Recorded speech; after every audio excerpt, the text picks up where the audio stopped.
주택 같은 경우엔 2년 실거주를 하셔야 됩니다. 주택을 매수를 해놓고 나중에 실거주를 하는 게 아니고 주택을 매수함과 동시에 실거주를 하셔야겠기 때문에 전월세를 안고 매수를 하실 수가 없는 거고요. 토지거래 허가 신청을 광명시청에 하실 때는 내가 실거주를 한다는 토지거래 허가 신청서를 작성을 하셔야 되고요. 토지 취득 자금 조달 계획서를 작성하셔야 됩니다. 광명 통합 3구역에 매수를 하실 때 그 자금을 어떻게 조달하는지에 대한 계획서라고 보시면 되고요. 토지 이용 계획서 요거 같은 경우에는 제가 다른 영상을 통해서 토지거래 허가 신청을 어떻게 하는지 조금 더 구체적으로 영상을 만들어서 한번 보내드리도록 하고요. 토지 이용 계획서도 참고해서 쓰셔야 되고요. 현재 세입자를 두고 계신 분들께서는 계약을 하고 잔금 전까지 현재 세입자 임대차 계약이 언제 종료가 되는지에 대한 세입자와 협의를 하셔서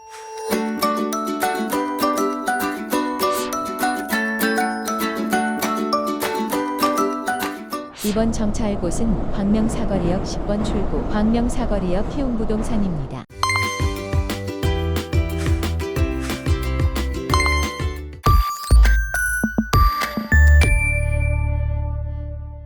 안녕하세요. 부동산 쑥쑥TV 부동산 키우미 조향숙입니다. 한가위 명절도 지났고 많은 분들께서 구체적으로 광명뉴타운에 관심을 가지고 지켜보시기 때문에 오늘 또 광명뉴타운의 새로운 소식 여러분들과 함께 하겠습니다.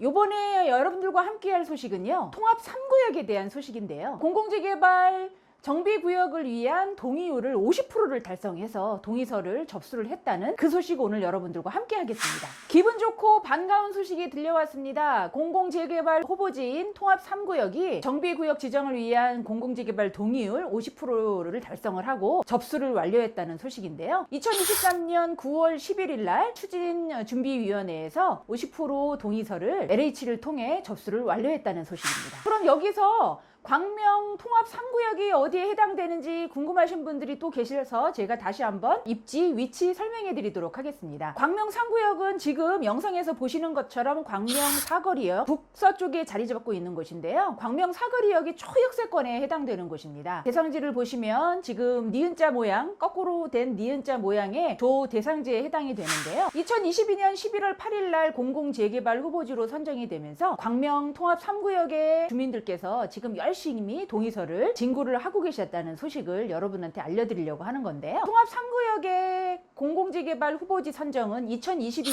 11월 8일 날 이루어졌습니다. 2023년 3월 14일 날 추진준비위원회가 구성이 되면서 주민대표 회의를 결성하기 위한 동의서를 진구를 했는데요. 9월 11일 날 동의율 50%를 달성하면서 접수를 완료를 했죠. 그렇지만 정비구역과 시행자 지정 동의를 하려면 66.7%에 해당되는 동의서를 받아야 하기 때문에 많은 분들이 주민 동의를 적극적으로 채우셔서 시행자 지정 동의를 하실 수 있는 빠른 걸음이 되시길 바라겠습니다. 통합 3구역의 주민들께 화이팅을 외쳐보면서 통합 3구역이 어떻게 사업이 진행될지 조금 더 구체적으로 말씀을 드리면 공공재개발은 민간재개발이랑 사업 속도가 조금 더 빠릅니다. 준비위원회를 통해서 주민대표를 구성하게 될 거고요. 사업시행 약정 체결로 LH와 MOU 체결을 맺게 됩니다. 그러면 LH를 통해서 사업비를 조달을 해서 더 구체적으로 통합 3구역은 나아갈 텐데요. 그런 후에 66.7%의 동의율을 다 채우게 되면 정비구역 지정과 함께 사업자 지정 고시를 하게 되어 있습니다. 많은 분들께서 빠르게 움직이면서 시공자 선정, 건설사를 지정을 하겠죠. 지금도 많은 건설사들이 통합 3구역을 바라보고 계시다는 얘기들이 속속 들려오고 있는데요. 빠르게 통합 3구역이 진행됐으면 좋겠다는 염원을 여러분들께 같이 담아드리면서 건축 심의를 통해 사업 시행 인가가 완료가 되면 감정평가를 받은 걸 가지고 분양 신청을 하게 되었습니다. 분양 신청을 해서 관리처분 계획 인가를 얻게 되면 이주와 철거를 하는 단계를 거쳐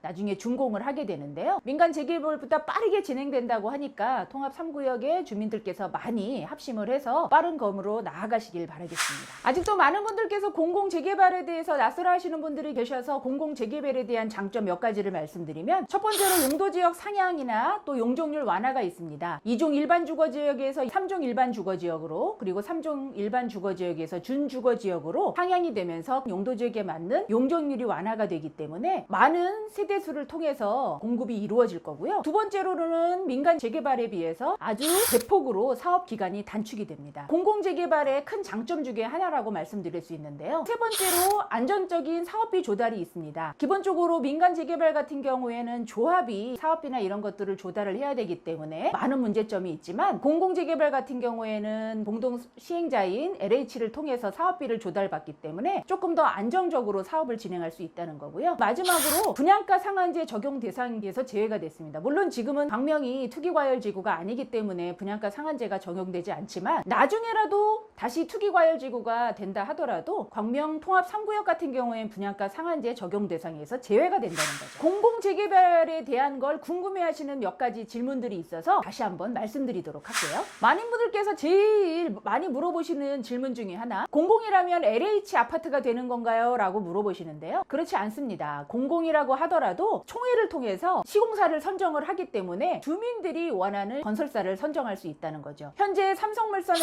레미안, 그리고 더샵의 포스코건설, 그리고 이편한 세상의 DLENC, 그리고 자이의 GS건설이 통합 3구역에 많은 관심을 가지고 있다고 하니까요. 많은 분들께서 공공재개발이라고 해서 LH 아파트가 짓는 건 아니라는 거 다시 한번 아시면 되실 것 같고요. 또 많은 분들께서 걱정을 하고 계시는 부분이 공공재개발이라 임대아파트가 그 구역의 절반이나 짓는 거 아니냐는 걱정을 하시는데요. 그렇지 않습니다. 민간재개발이나 공공재개발이나 도시 및 주거환경정비법에 맞춰 사업이 진행되는데 보통 3종 일반 주거지역을 예를 들자면 정비계획상 용적률은 250%입니다. 그 250%에 맞춰서 조합원 분양과 일반 분양 그리고 공공임대아파트를 짓게 되어 있는데요. 정비계획상 용적률이라는 거는 기본적으로 각 시도 조례로 나온 용적률이고요. 그리고 거기에 300% 정도가 법적 상한 용적률이라고 하는데 이 법적 상한 용적률은 국토의 계획 및 이용에 관한 법률에 나오는 용적률에 해당이 됩니다. 공공재개발 같은 경우에는 공공이 참여하는 거기 때문에 용적률에 대한 인센티브가 더 적용이 되는 거고요. 아까 제가 말씀드렸던 용적률을 완화를 시킨다는 거죠. 법적 상한 초과 용적률이라는 게 있습니다. 그래서 그게 360%에 해당이 되는 거고요. 300%에서 360%에 해당되는 부분에 대해서 나머지 반은 일반 분양 그리고 나머지 반은 소형 공공임대주택과 수익형 전세 등의 여러 가지 공공임대주택을 같이 짓게 되어 있다는 거죠. 통합 3구역 같은 경우에는 그 어떤 구역보다도 용적률을 더 많이 적용을 하기 때문에 436% 정도까지 적용을 한다고 하니까 주민 설명회를 통해서 다시 또 계획되어지는 대로 여러분한테 알려드리도록 하고요. 이게 참 쉬우면서도 어려운 게 바로 임대주택 비율에 대한 차이인데요. 지금 영상에서 보시는 것처럼 표를 자세히 좀 보시면 민간재개발 같은 경우에는 정비계획상 용적률 250%에 조합원 분양분과 일반 분양 그리고 공공임대아파트를 짓게 되고요. 용적률을 완화를 시키면서 법적 상한 용적률인 300%에 해당되는 내용으로 그 절반을 일반 분양을 짓고 나머지 공공임대아파트를 절반을 짓게 되는 형식이죠. 그리고 그 이상은 인센티브 종상향을 하거나 아니면 법적 상한 용적률의 20%에만 해당되는 용적률을 통해서 공급을 하게 되는 건데요. 지금 공공재개발 쪽을 보시면 조합원 분양 그리고 일반 분양분 그리고 공공임대아파트를 250% 정비계획 용적률에 맞춰서 짓고 법적 상한 용적률과 거기에 또 법적 상한 초과 용적률인 법적 상한 용적률의 120%를 맞춰서 짓게 되면 훨씬 더 많은 공급수가 생기면서 나머지 부분을 일반 분양과 임대아파트를 짓기 때문에 절대 공공재개발이라고 해서 임대아파트를 전체의 절반을 임대아파트를 짓는 게 아니고 용적률을 그만큼 상향한 부분에 대해서 임대아파트를 짓는 거기 때문에 절대 사업성에서 뒤떨어지지 않는 사업이라고 할 수 있죠. 또 하나 많은 분들께서 질문하고 계시는 것 중에 하나가 공공재개발은 사업이 얼마나 단축되나요? 라고 문의를 하시는데요. 주변에 많은 민간재개발을 통해서 개발하고 있는 곳이 오랜 기간 동안 사업을 통해서 개발하고 있기 때문에 그런 걱정들을 하시는 거죠. 그리고 또 이미 오래 많이 기다리셨기 때문에요. 보통 민간재개발 같은 경우에는 10년에서 15년 정도에 해당됩니다. 그렇지만 공공재개발 같은 경우에는 공동시행자인 LH를 통해서 많은 심의를 통합으로 진행하고 조합 설립이나 이런 것들이 단축이 되기 되기 때문에 7년에서 8년 정도로 사업기간이 많이 단축된다는 걸 아시면 될 것 같고요. 그러면 통합 3구역에 가장 여러분들께서 주목하시고 계셔야 될 부분이 공공재개발 후보지 선정과 함께 토지거래 허가구역으로 지정이 됐습니다. 계약을 하시기 전에 토지거래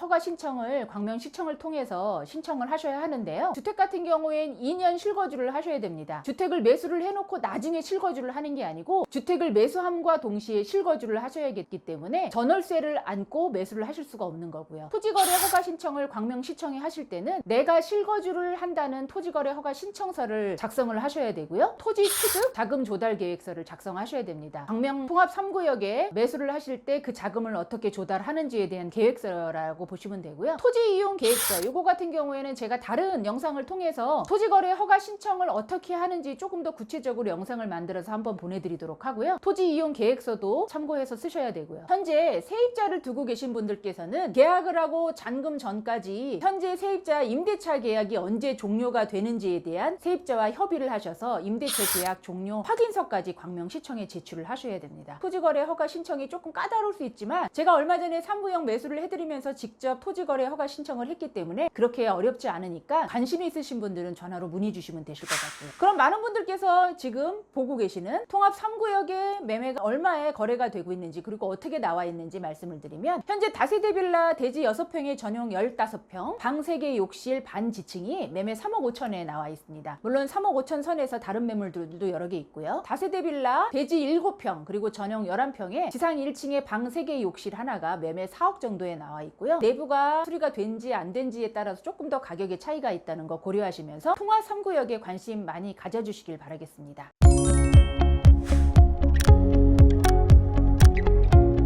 22년 11월 8일 날 공공재개발 후보지 선정을 하면서 약 1년여에 걸쳐서 주민들께서 합심을 해서 열심히 달려가고 계신데요. 이제 곧 주민 동의율을 채우면서 정비구역이 지정될 거라고 저는 생각하고 있습니다. 조금만 힘들더라도 많이들 적극적으로 참여해 주시길 바라겠고요. 광명 사거리역 10번 출구에 있는 부동산 쑥쑥TV는 오늘도 광명 뉴타운의 소식 여러분들과 함께 했습니다. 영상을 통해서 광명 사거리역에서 광명 3구역의 드론 영상을 통해서 함께 보시고요. 늘 관심 그리고 알림, 구독, 설정 함께 해주시는 거 잊지 마세요.